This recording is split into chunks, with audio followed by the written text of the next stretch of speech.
Yes, let's get some lighting. Well, I just realized the kid's in my face was the kid sort of silhouette in the dark. Anyway. Uh, Um, hey, good James, to how see are you. you? I'm well. I'm doing great.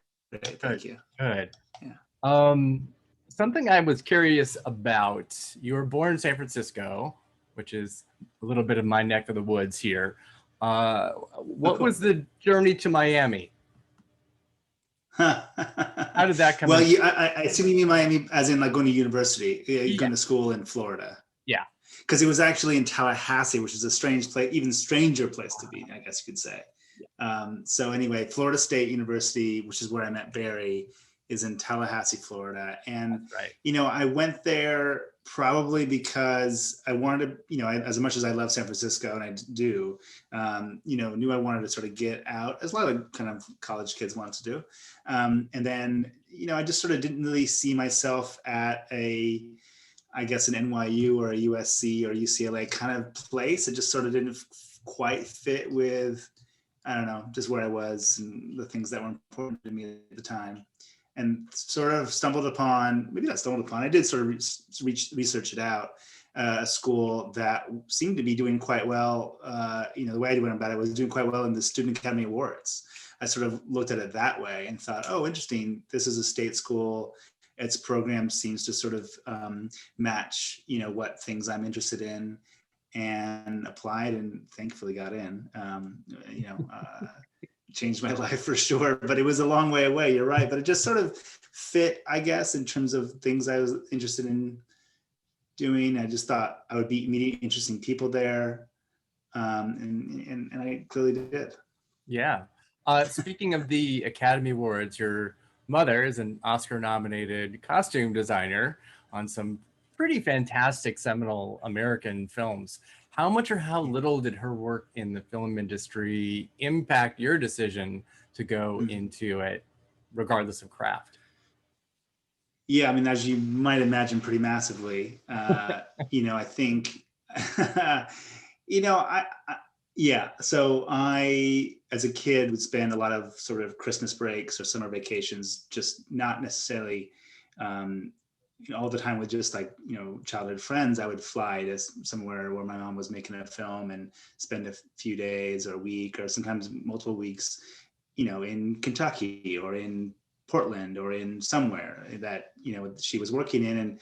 And I think that being that as sort of a background, I think I sort of got exposed to the idea that filmmaking was something someone could do. I was always sort of, even before I was interested in story, I think I was interested in just like the sort of pressure cooker of creative spirits that happens on the set. And that's probably what I fell in love with first before anything else. And I think I still sort of feel that way even today. Just sort of the place that I feel the most excited and the most inspired is, being on the set with the actors, and the costumes are there and the art department's there, and just that sort of real lovely energy that exists on the set. So that's sort of, I think, what I was exposed to as a kid with my mom, and that it's still very much, I think, has informed, clearly what I do for a living, but probably even just more so, even more particularly the space in filmmaking that I seem to sort of gravitate towards. Yeah. And you've been with Barry from the very, very beginning. Can you talk a little bit about your journey with him as well? Sure. Yeah. I mean, yeah. So we met in film school. We were both about 20 or so years old, and even while I sort of had this background in film, or more background in my family and my mother in film, I went to film school not knowing a whole lot. I mean, so when I met Barry, we were learning how to make short films at the time, but films in general, together. And we were learning how to expose film and move a camera and light and write and direct and produce and all these different things. So it sort of spawned very quickly a friendship and a collaborative bond that, I feel very lucky to have. But that first year or two, I think, informed massively, what shaped us basically. And I talk about like a visual vernacular that Barry and I share. And when you talk about vernaculars, you're talking about language a bit, and you're talking about how and the formulation of language. And those few years in film school were so shaping, and what conversations we were having, and what films we were watching, and the process on set that we were sort of finding for ourselves and what felt right all happened within 2 or 3 years. And we're still riffing on the same not the same necessarily ideas, but the same processes by which we make our images still. Yeah. Let's dig into the Underground Railroad a bit, because this is it's such a massive endeavor, and there's so many of the identifiable trademarks of the visual style that you and Barry have really curated, but there's a scope and a grandeur here that I don't think we've really seen before, with crane shots, and just everything is just so much larger. Can you talk a little bit about expanding that visual landscape for the storytelling of Underground? Sure. Yeah. I mean, I think it comes from the story. I think that when I first read the book, the impression it left on me was basically how massive Cora's journey is, and it sort of is this obviously the stand-in for the journey of so many African American people over the centuries of coming to this country and being enslaved, and going into the Jim Crow South, and all the way up to today. This is massive journey that Cora, represents and was on, when reading the book, but also when reading the scripts and when talking to Barry, it just felt so clear that, this journey needed to feel as, huge. It needed to feel sort of infinite in many ways. And so to us, it just felt like, okay, well, that means that the camera language needs to carry that power and carry that strength that Cora is holding on to get her through all these different experiences. And it just needs to provide that sense of scope. And, one way we do that obviously is some of these big epic sort of crane shots, let's say, or net exterior lighting setups, and the train sequences, and just these different sort of these sort of scenes that asked a lot of the visual language to provide a sense of scale. And so it all starts from there. It all starts from Cora's journey, I guess, is sort of what I was saying, basically what I'm saying. Yeah.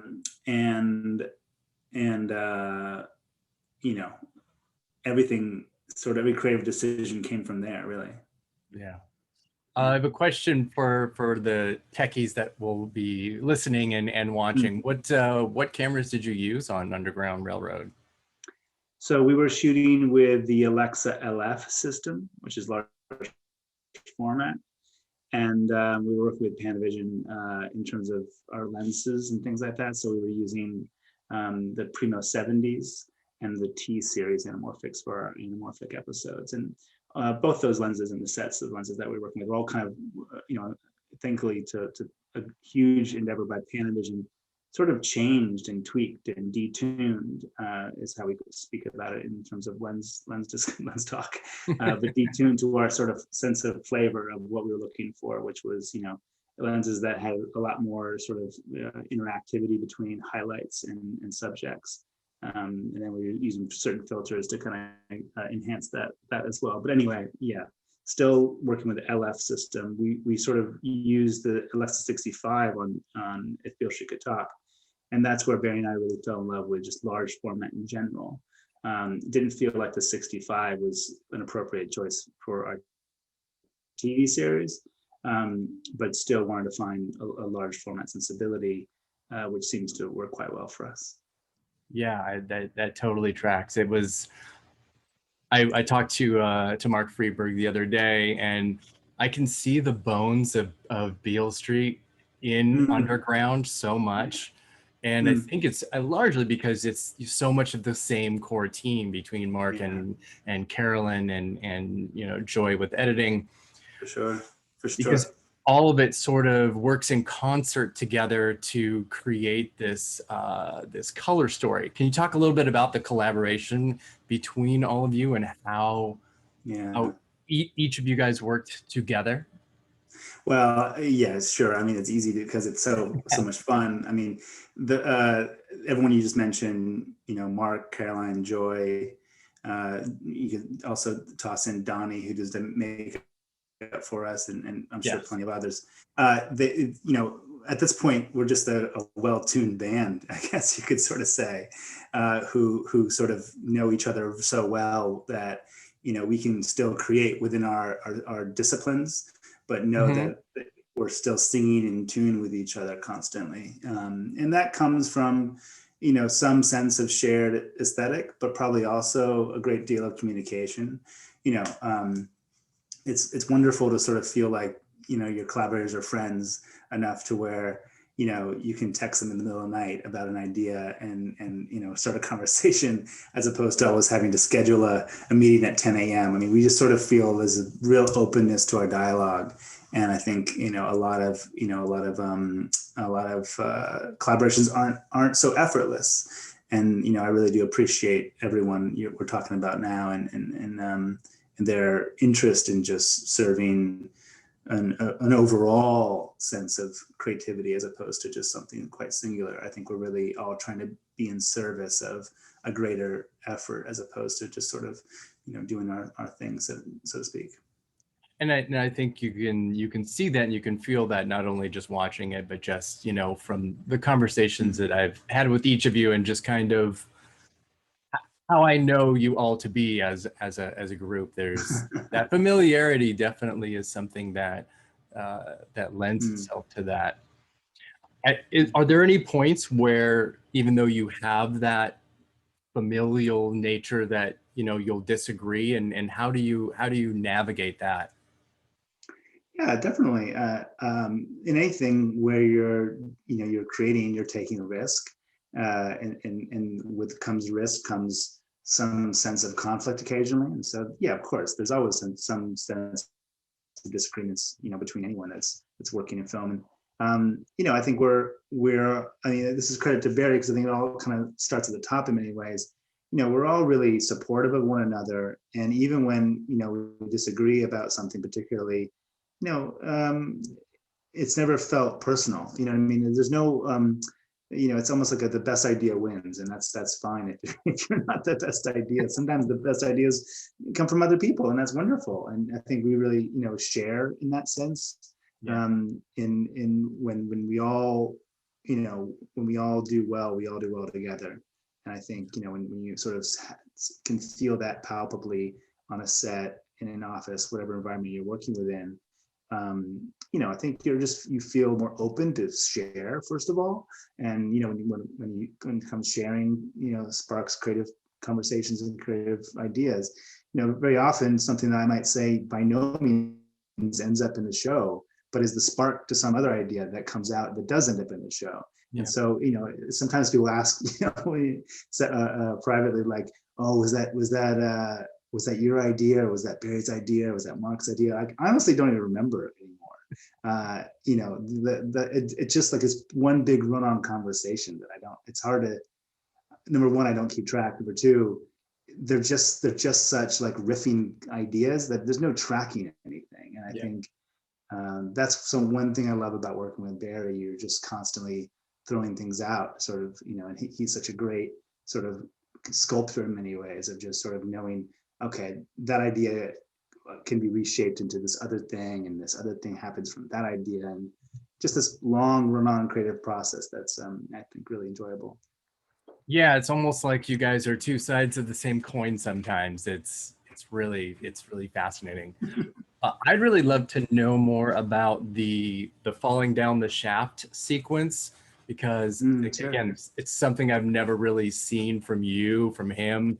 Yeah. It felt really just larger than life. Yeah.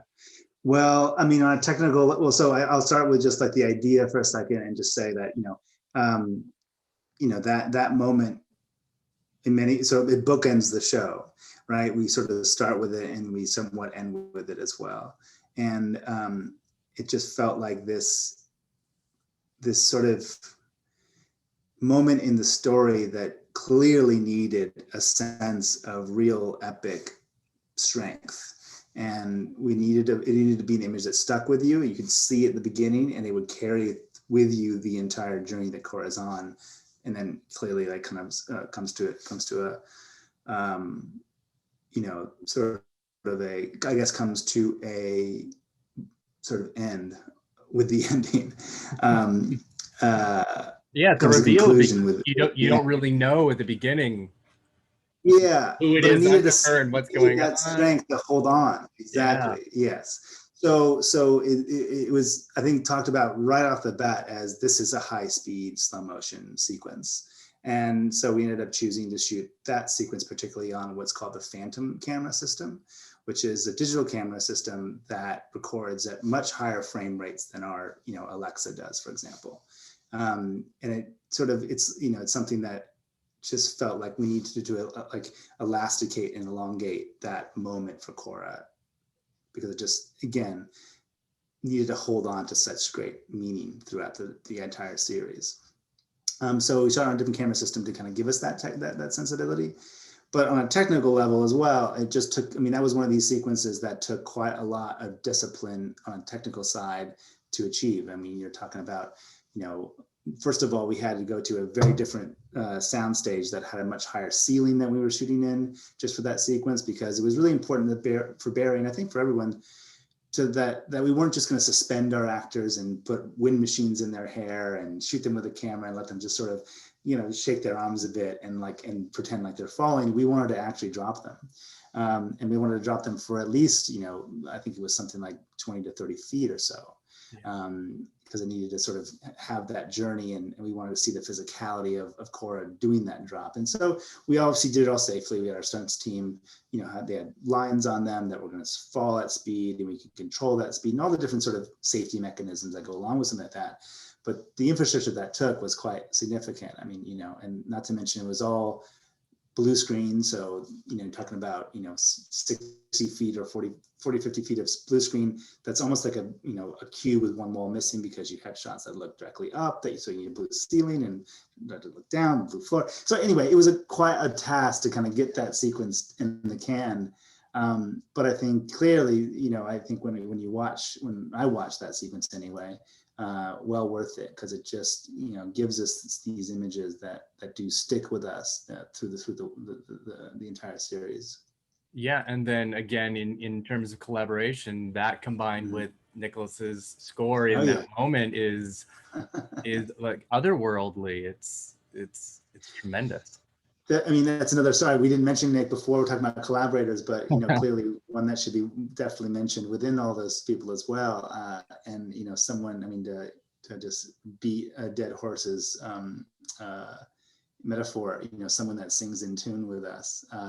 He's someone that very much sort of has slipped right into our collaborative process effortlessly, and has always sort of found ways to just enhance and provide just almost like another level of emotion to our process as well, obviously. So he's an incredibly talented person.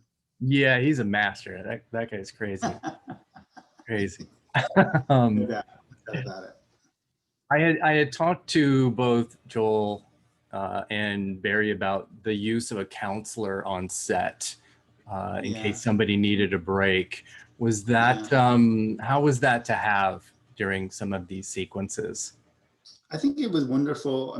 Clearly a very needed position to have on a set like this. So very thankful that Amazon from the very beginning felt like that was necessary, and knew that was necessary rather. And was great to have her. I never actually necessarily took the chance to speak to her on the set, but just to know that she was there, even that meant a lot, and that there was going to be a palpable sense throughout the entire set that we were all going to be there for each other. And I think that sentiment just sort of when the counselor was there, just sort of felt pervasive through the entire, not just those days, but the entire, I'd say, production generally. was great. You know, that the other thing I'll just say about it is that you know, it was a clearly like a traumatic experience, and all the things that have been said about it, the production, are all true. It was very difficult to go to work every day and bear witness to some of these events, and also then, you know, kind of create inside of the events. I mean, you're trying to turn on your creative brain when you're working with very traumatic experiences. That just is difficult to process, I think. But I'll say this too about it, that like, you know, when the alarm clock rang in the morning, I never didn't want to go to work. It was sort of a sense of, you know, I really wanted to show up and be a part of it, even though it was hard. And I think I credit not just Barry, but I of course do credit Barry, but I also credit the entire cast and crew. I mean, I think because there were such wonderful people on this production, both in front and behind the camera, when we were dealing with such difficulties, I just felt surrounded by really trusting, supportive, loving people. And I think that sense felt like, you know, I don't know how we would have gotten through it otherwise. I think, you know, yes, the counselor was important, no doubt about it. But in addition to that, I think that just the amount of love that was sort of shared within everybody that was around, I think that was equally necessary and felt for sure. Yeah, I think so. So I'm going to close with that although you are most known for your work with Barry, what's something that you've shot that you're really proud of that you want people to see? That maybe they haven't thought about or known. Yeah, I mean, can I choose something from with Barry? I mean, I think that No, it has to be something other than Barry. Other than with Barry? Yeah. Okay. That's so funny to say, because like, it's so funny, like Barry has worked so hard the last 5 or 6 years that I basically have only done things with Barry.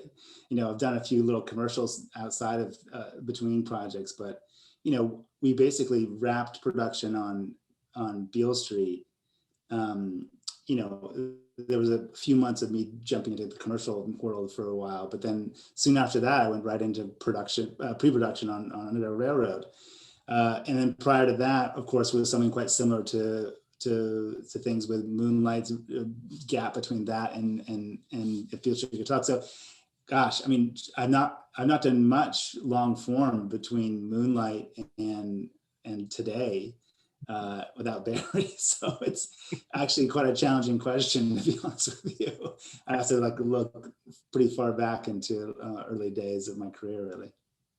I see. I was gonna pick the Doritos commercial with Chance the Rapper and Backstreet Boys, because that commercial is absolute fire. It is so fun and so. It is fun. It's great. Thank you. I appreciate it. No, I appreciate that. No, all those are great projects. I don't mean to say that. Oh yeah. I don't love the commercials. I do. There's a lot of great people I've worked with in those things. They don't quite, you know, inevitably, as a commercial doesn't quite hit the same level of some of these long form projects I've been a part of. Maybe, I don't know. Maybe maybe people will watch it and be like, yeah, you know what? That is pretty fire. Yeah, fine. Okay, cool. I'll take your choice. The Doritos commercials. Awesome. James, thank you so much for chatting. It was really great to see you again. Thank you. Yeah, it was fantastic. Pleasure to see you, for sure. Yeah. Take care. Right. You too. Take care. Thank you very, very much. Yeah. All right. Bye-bye.